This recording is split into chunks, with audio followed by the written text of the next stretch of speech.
Hello, good morning my YouTube family. कैसे हैं आप लोग? आई होप आप लोग बहुत अच्छे होंगे और मैं भी बहुत अच्छी हूँ। मैं हर्षिता आपका वेलकम करती हूँ मेरे चैनल में।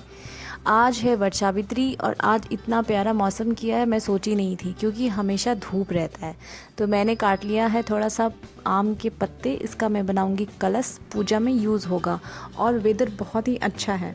हमारे यहाँ कलश खाली नहीं बनाते हैं, तो उसमें फूल, सुपारी और सिक्का, ये 3 चीज़ हम डालते हैं। कभी भी कहते हैं कि कलश को खाली ऐसे नहीं बनाया जाता, उसमें कुछ ना कुछ उसमें डालना ही चाहिए, चाहे चावल के दाने हो या जो भी हो। तो जो भी मैं मम्मी लोग को देखती थी तो मैं सेम वैसे ही की। मेरी पूरी तैयारी हो चुकी थी वट सावित्री की, क्योंकि जो भी चढ़ते हैं सामान में मैं सब इकट्ठा कर ली थी। चना, धागा, माचिस, प्रसाद, सब कुछ। नहा धो के मैं बिल्कुल भी रेडी हो गई थी।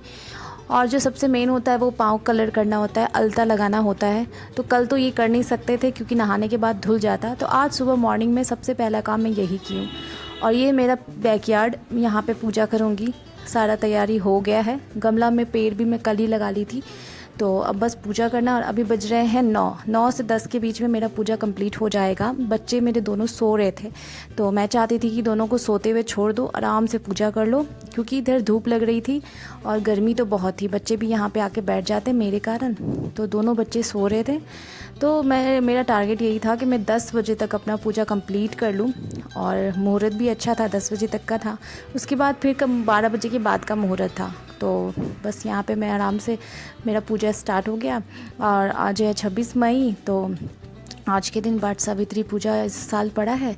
और ये पूजा हम विवाहिता अपने पति की लंबी आयु, उनकी अच्छी स्वास्थ्य के लिए रखते हैं। और बट भगवान से यही दुआ करते हैं कि वो स्वस्थ रहे, अच्छे रहें। कथा करते हैं, तिलक, चंदन ये लगाते हैं।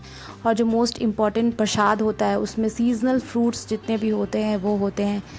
और फिर चना, काला चना को भिगो के रात में ही रख दी थी। और मेन इसमें काला चना चढ़ता है हम लोगों में, और मीठे में ठेकुआ चढ़ता है। तो सारे प्रसाद मैं कल ही प्रिपेयर कर ली थी। तो बस प्रसाद चढ़ाना है। और शादी में यूज़ होने वाले जो सिंहौड़ा होते हैं वो यहाँ पे रखा जाता है, उससे सिंदूर लगाए जाते हैं। तो वो भी यहाँ पे मेरा रखा हुआ है। और बस पूजा फटाक से निपटाना है। जो भी प्रसाद होते हैं वो भगवान को चढ़ाते हैं। और पंखे की भी पूजा होती है यहाँ पे। पंखा से अपने पति को पंखा देते हैं और पेड़ को भी हवा देते हैं, ऐसा कहा जाता है। फिर श्रृंगार का सामान चढ़ा रही थी मैं यहाँ पे। और ये फिर या तो आप किसी को दान कर दीजिए, अपने से बड़े को, या फिर खुद भी आप यूज़ कर सकते हैं, चढ़ा हुआ है तो मैं दोनों काम करती हूँ। मैं देती भी हूँ और अपने लिए भी रखती हूँ। फल फ्रूट जो भी था, सारी तैयारी हो गई थी। तो बस चलिए पूजा करते हैं अब।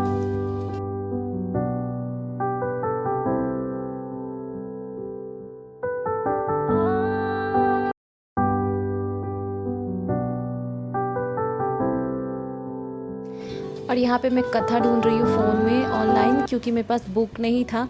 तो ऑनलाइन ही कथा, सब कुछ आरती वारती सब मिल जाता है। तो मैं ऑनलाइन ही कथा ढूंढ के पढ़ूँगी। और फिर हमारे इधर बड़े के पेड़ के ना चक्कर लगाते हैं, उनके फेरे लेते हैं 5 बार 7 बार जैसा हो। तो वही फेरा ले रही हूँ, क्योंकि यहाँ पे स्पेस छोटा है, मेरे छोटे से पैर हैं, तो उसी के अकॉर्डिंग धीरे धीरे अपना फेरे ले रही हूँ 5 बार। और मेरी पूजा ऑलमोस्ट ख़त्म ही हो गई है। फिर आप जो भी आपकी विशेज़ हैं वो आप मांग लें।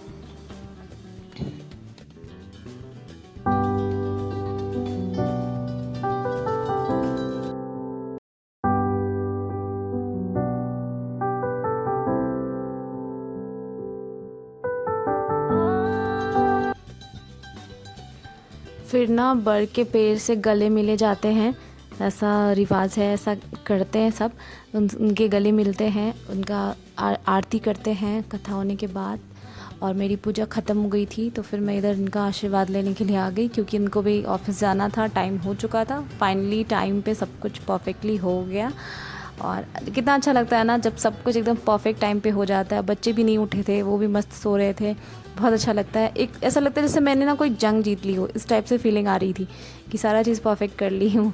और फिर ये ऑफिस चले गए और मेरा पूजा बहुत अच्छे से हो गया। वीडियो अच्छी लगी हो तो लाइक करें। Thank you.